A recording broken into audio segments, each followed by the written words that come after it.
Hey everyone, Looney here again, and today we're going to change out the sway bar links on my good old Grand Caravan 09, I believe, I should know, right?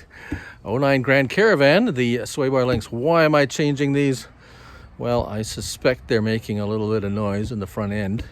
I've kind of ruled out everything else mostly, so sometimes that's what they are. I can't say for sure. There's a couple of ways you can look at it, but they were cheap enough that I wanted to change them. So let's go have a look at what we're going to need for this job.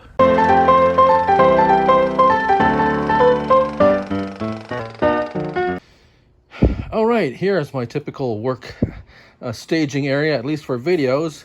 So we got our brand new sway bar links. So these are the links, and we'll show you where they link to, but they link to the sway bar, from the sway bar to the front strut, or vice versa. They're kind of asymmetrical, so it doesn't matter which end. But anyways, we got two of those, and we're going to need some tools. We have some open end wrenches, open and close end, 18 millimeter and a 17 millimeter. Got a couple of sockets. We have a 19 mil to take off the tire. For the lug nuts, we have an 18 millimeter socket that will fit this nut and actually the nut that's on the old ones. I have a cordless impact and an air impact. Air impact I use to take off the tires. What else do we got here? Oh, some WD-40. We'll probably spray some of that on there. Big set of pliers. I'll show you why there. And then we might need this little fella that you may not have at home if you don't have an air compressor. This job is very easy if you have the right tools. Now, the reason I say that is if you have brand new one of these on your vehicle, they're easy to take off. However, if they're old like mine, I very much suspect I might have to use the cutoff tool to cut the old ones off, because these rust on there pretty badly and they're very hard to get off that way. So anyways, that's our tools. Let's go take a look at the vehicle. So a quick overview again. We have our jack stands on both sides. Both sides of the vehicle are lifted. The tires are already taken off. We have our wheel chocks in place so that we don't get run over or the thing falls on us or anything like that. So where are these on the vehicle? Well, you can see here are the items, so you can see where it connects to the strut. And down here, this big thing here is your sway bar. This your sway bar, and this is your sway bar link. Now, as you can see, yes, very rusty and crusty. We're going to soak that up with some WD-40. And as you can see, some of these spots are open, but yet somewhat restricted, especially that down there. That's could be a little bit of a problem if it's I suspect that nut's going to be hard to take off. But anyways, the other reason why we have both tires up in the air is so we can tilt this wheel back and forth, maybe to get some access to this. Now let me just show you quickly how you might be able to tell if they're worn out or not. So this is why we have these big old channel lock pliers. So what you do is you clamp it on each side like this, and you squeeze them, and if they move, then they're definitely worn out. In this case they aren't. However, I do have them already, and they are, yeah. So we're gonna do it anyways. I got new ones. The other suspect might possibly be the strut. It looks pretty original. It's pretty crusty, although I'm not having any wheel hop that I notice. It seems to ride all right, but that is probably the next thing that might be an issue on this. That is quite a pricey piece of equipment, or a fairly pricey part. You can get them all in one so that you can take the entire thing out and put a brand new one just in, so you're not dealing with the springs and such, which are quite dangerous if you know what I mean. But anyways, let's get this set up and we'll show you taking them off. Of course, mechanic Max here has to check up Max. Is this okay? Has he inspected? He's looking at it. He seems concerned. He's is everything check out there, buddy? Yeah, I think he's yeah. Yeah, he's not concerned at all. So this is actually a good time, once you have all these parts off, to check, make sure you don't have any leaks, any broken wires. You can take a peek at your brake pad to see there's enough on here. This one has enough. We can check out our brake rotors inside and out. Take a look at all the insides. We want to take a look at the CV boot. Make sure this doesn't have any cracks or broken or anything like that. So this checks out so far. We're letting the bolts soak, and we'll come back in when, you know, they're ready to come off. All right, so before we go over an attempt to unbolt the old one, I do want to show you one thing that is a feature of some of these, and there is a somewhat of a nut on the inside of these where you can attach a wrench. So the reason for this is this shaft is movable. This one's quite stiff, but they move around to allow for movement. Well, really. And so in order to get so that means this shaft can spin when you're trying to tighten this one. So thus they have this this is a 17 mil. It's probably a 16 mil for some odd reason. It is a tad loose, but you don't need it.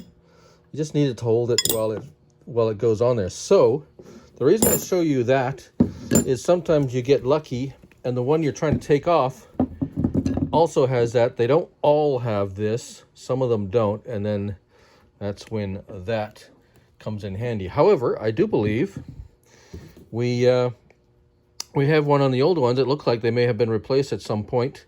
So it's actually 18 mil. So let's go over there and give it a shot. Okay, here we are. Hopefully the camera, yeah, it looks like we got, so back here, if you wiggle around the wrench, we can get it in there. So it feels like it's actually connecting with something. We got our cordless impact, and we're going to make sure it's in reverse. And let's see if we can get this well,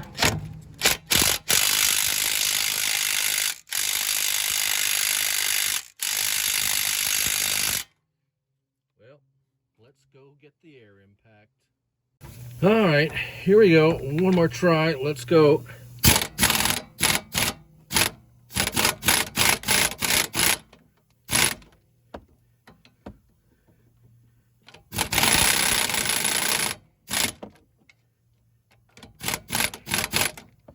I think she's slipping.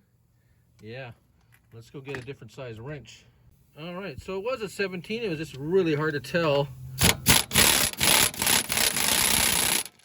Oh, looks like might not be.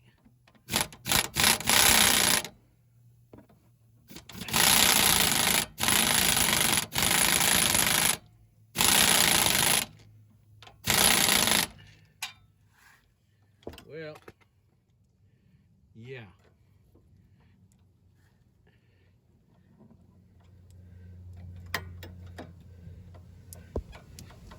Well, there's one other thing we can try. So, another thing you can do is get a nice sturdy set of vice grips and see if that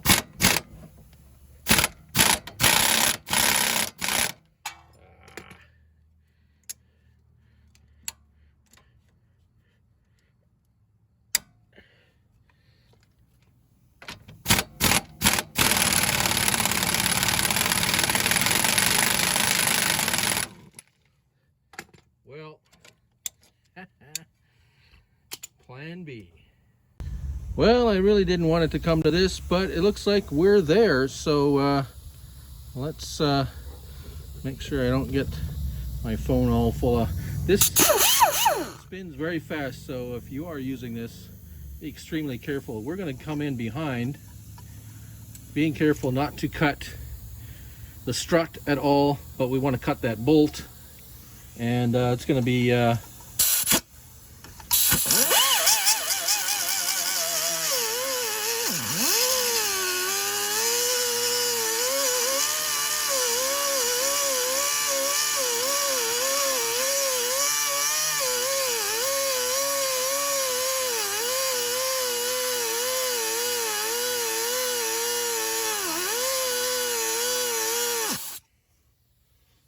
Anyway, this is a 1/16 3-inch cutting wheel. Let's give it a whack, see how far we're at. No, not close yet.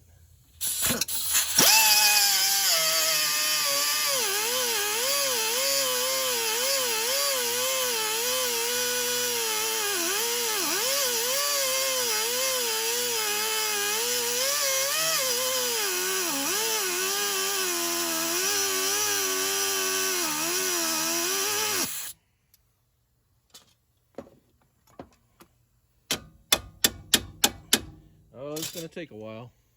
So, we got it off. However, there's a backing piece still on there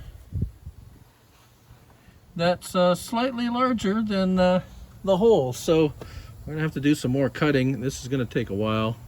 So, I've actually had to start cutting into the bolt here. And you got to be really extremely careful when doing anything around your strut here. This strut is pressurized and has oil in it. So typically you could probably put a torch to this nut and heat it up, but you're going to be heating this up. That could cause a fair bit of problem. Also, if you're cutting with any kind of a cutting wheel and you nick this and put a hole in there, well, you just toasted your strut. So I'm going to see if I can split this nut with this and get it off. Yeah, lots of fun. Well, looks like it needs some more work. Well, now, finally, that was not fun. And there we go. She's out. Whew. Now for the bottom one. That's really not going to be fun. So here we are on the other side. I decided to cut the bolt off and just forego that, and that actually worked much better. Now, why would I take off both sides on the top first? Well, if we look down here, that's actually quite a very awkward spot in that position. And now, if it's both sides are unhooked, we have freedom of movement of that, and now we have a much better vantage or better access to this this bolt in this area here now than we did when it was down there amongst all this other stuff here. So now it's just a matter of taking those off. So I'm going to struggle with that for a while, I'm sure, because it's now the bolt's on the back side. And anyways, we'll show you the end product. Okay, well, yeah. Now comes, as I say, the easy part. So let's take our nuts off of the new link. And like I said, it doesn't matter which side is on. We just need to remember which side was the side that we hooked it up. So this to the back, that to the front. Very basic there. Hope I didn't knock around the camera too much. It's kind of a tight area. So since, if you recall, we have that 18 millimeter, I do believe, at the back of that. No, it was not 18 millimeter. Let me go grip my 17 millimeter. All right, so when putting the putting the wrench on there, you got to be careful not to damage this boot. It's a sealed grease boot. There's no grease nipples on these, so unfortunately they're probably not going to last quite as long. Another feature of this is this has a nylon insert in there, so that it's kind of like a lock nut in a way. And they also, well, we'll show you another feature of this particular brand. This is Mevotech. It's probably the cheapest cheapest one you can get. We're going to use our cordless because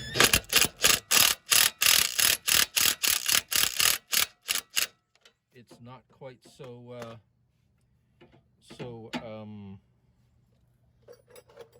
strong. Let's put this bottom bolt on. Keep it from popping out. Just hand tighten for now. So now that we have this, you can see, well, if we try to tighten, actually that's the wrong wrench. Let's get our handy dandy trusty wrench here. We can tighten it without it moving because it's still new, and it's stiff enough it will allow us to turn that